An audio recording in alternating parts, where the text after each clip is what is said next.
नमस्कार। आज हम बीएड प्रथम वर्ष third paper learning and teaching अधिगम और शिक्षण विषय के अंतर्गत रचनावाद कॉन्स्ट्रक्टिविज्म का अध्ययन करेंगे। रचनावाद के अनुसार अधिगम एक सक्रिय और रचनात्मक प्रक्रिया या प्रोसेस है। सीखने वाला सूचना निर्माता होता है। किसी भी विचार, वस्तु या वास्तविकता का वर्णन व्यक्तिनिष्ठता से करता है। नई सूचना पूर्व ज्ञान प्रीवियस नॉलेज से संबद्ध होती है। इसलिए किसी वस्तु का वर्णन व्यक्तिनिष्ठ होता है। वाइगोत्स्की, प्याजे, जॉन डेवी, बिको, लोर्टी और बन्नल प्रमुख रचनावादी मनोवैज्ञानिक हैं। रचनावाद की प्रमुख विशेषताएं, मेन कैरेक्टरिस्टिक्स ऑफ कॉन्स्ट्रक्टिविज्म। रचनावाद अधिगम के सिद्धांतों का एक सेट है। रचनावादी दृष्टिकोण संज्ञानात्मक और मानववाद के मध्य का दृष्टिकोण है। रचनावाद की जड़ें प्राचीन काल में मिलती हैं। सुकरात अपने शिष्यों से सीधे प्रश्न पूछता था, जिससे उसके विद्यार्थी स्वयं ही अपने चिंतन की सीमाओं को समझ लेते थे। रचनावाद के अनुसार अधिगम या लर्निंग एक सक्रिय प्रक्रिया है, जहां ज्ञान की रचना होती है, ज्ञान अर्जित नहीं किया जाता। ज्ञान की रचना व्यक्तिगत अनुभवों के आधार पर होती है और परिकल्पनाओं का लगातार परीक्षण होता है। प्रत्येक व्यक्ति अपने अनुसार ज्ञान की रचना और व्याख्या करता है, जिसका आधार उस व्यक्ति का पूर्व अनुभव, प्रीवियस एक्सपीरियंस और सांस्कृतिक कारक, कल्चरल फैक्टर है। जोनासन 1994 ने रचनावाद की 8 विशेषताओं का उल्लेख किया है, जिसमें रचनावादी अधिगम वातावरण वास्तविकता के बहुत से वर्णन प्रस्तुत करता है। बहुगुणित या मल्टीपल वर्णन सरलता को समाप्त कर देते हैं और वास्तविक जगत को जटिल बना देते हैं। रचनावादी अधिगम वातावरण ज्ञान की रचना पर बल देता है। रचनावादी अधिगम वातावरण सार्थक संदर्भ में प्रामाणिक कार्यों पर बल देता है। संदर्भ रहित मूर्त अनुदेशों पर ध्यान नहीं होता है। रचनावादी अधिगम वातावरण पूर्व निर्धारित अनुदेशों predetermined sequence of instruction के बजाय वास्तविक जगत या केस आधारित अधिगम वातावरण प्रदान करता है। रचनावादी अधिगम वातावरण अनुभवों के विचारपूर्ण प्रत्यावर्तन रिफ्लेक्शन को प्रेरित करता है। रचनावादी अधिगम वातावरण, संदर्भ और प्रकरण आधारित ज्ञान रचना को उन्नत करता है। रचनावादी अधिगम वातावरण ज्ञान के सहयोगात्मक रचना पर सामाजिक वार्ता के माध्यम से बल देता है, अधिगमकर्ताओं के मध्य प्रतियोगिता को नहीं बढ़ाता।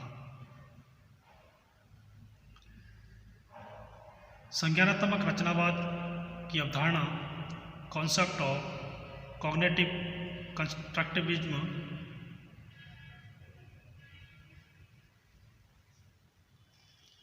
विकास की अवस्थाओं और अधिगम स्टाइल के आधार पर कोई बालक किसी चीज़ को कैसे समझता है, यह संज्ञानात्मक रचनावाद है, जिसकी अगर विशेषताओं या फीचर्स की बात करें तो संज्ञानात्मक रचनावाद में बालक के मानसिक विकास मेंटल डेवलपमेंट को समझा जा सकता है।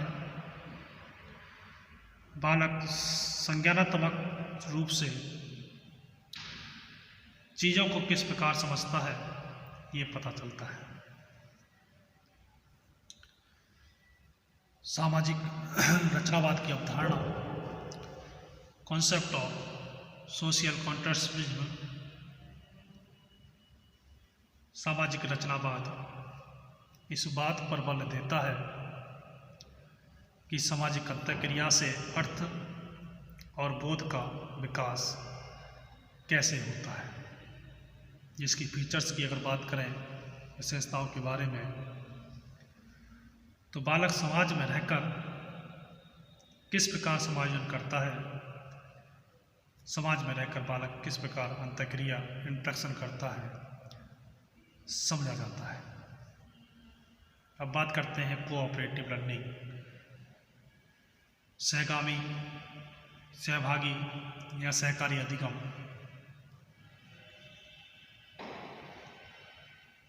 सहकारी या सहभागी अधिगम कोऑपरेटिव लर्निंग को एक ऐसी शिक्षण अधिगम व्यूह रचना के रूप में परिभाषित किया जा सकता है, जिसमें एक कक्षा में विद्यार्थी अपने आप को छोटे छोटे विभिन्न समूहों, जिनमें विद्यार्थी शामिल होते हैं, में बांटकर प्रतिस्पर्धा रहित अधिगम वातावरण में सहकारी ढंग से कोऑपरेटिव तरीके से परस्पर मिलजुल कर विषय विशेष से संबंधित पाठ्य सामग्री के अधिगम अर्जन में प्रयत्नशील रहते हैं।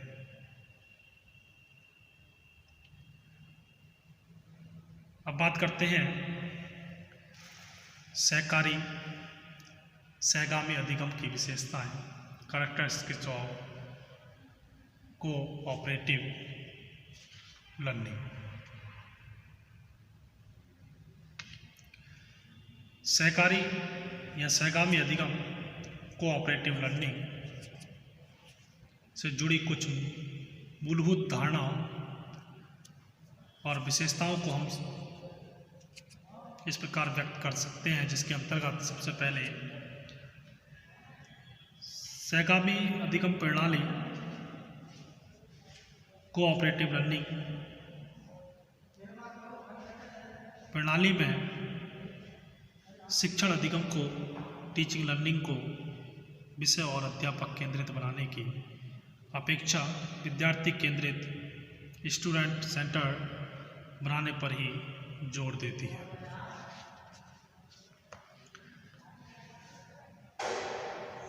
कोऑपरेटिव लर्निंग विद्यार्थियों से पहल करने और अपना अधिगम मार्ग स्वयं चुनने की अपेक्षा करती है।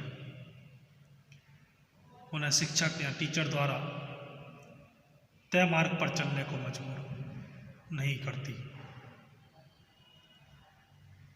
यह इस बात में विश्वास करती है कि विद्यार्थी तभी अच्छी तरह सीखते हैं जबकि उन्हें स्पर्धा रहित, चिंता मुक्त, सहयोगी वातावरण में सीखने के स्वतंत्र और सहयोगपूर्ण अधिगम अवसरों की प्राप्ति होती रहे। यह प्रणाली कोऑपरेटिव लर्निंग विश्वास करके चलती है कि शिक्षक को एक सहयोगी, मित्र और हितैषी मार्गदर्शक की भूमिका में निभाते हुए विद्यार्थियों को इस प्रकार की अधिगम सुविधाएं देने का कार्य करना चाहिए। इसका विश्वास है कि सही और वास्तविक अधिगम अपने पूर्ण रूप में तभी संभव है जबकि वह समूह के अंतर्गत सहयोगपूर्ण ढंग से मिलजुल कर अर्जित किया जा सके। अतः हम कह सकते हैं कि सहगामी या सहभागी कोऑपरेटिव लर्निंग अधिगम को एक ऐसी शिक्षण अधिगम व्यूह रचना, एक ऐसी लर्निंग टेक्निक्स के रूप में हम परिभाषित कर सकते हैं जिसमें एक कक्षा के विद्यार्थी अपने आप को छोटे छोटे विभिन्न समूहों में बांटकर कंपटीशन रहित अधिक वातावरण में कोऑपरेटिव तरीके से मिलजुल कर विषय विषय से संबंधित पाठ्य सामग्री के अधिगम अर्जन में प्रयत्नरत रहते हो। तो ये था रचनावाद और उसकी मुख्य विशेषताएं और सहगामी, सहभागी या सहकारी अधिगम कोऑपरेटिव लर्निंग और कैरेक्टरिस्टिक्स ऑफ कोऑपरेटिव लर्निंग। धन्यवाद।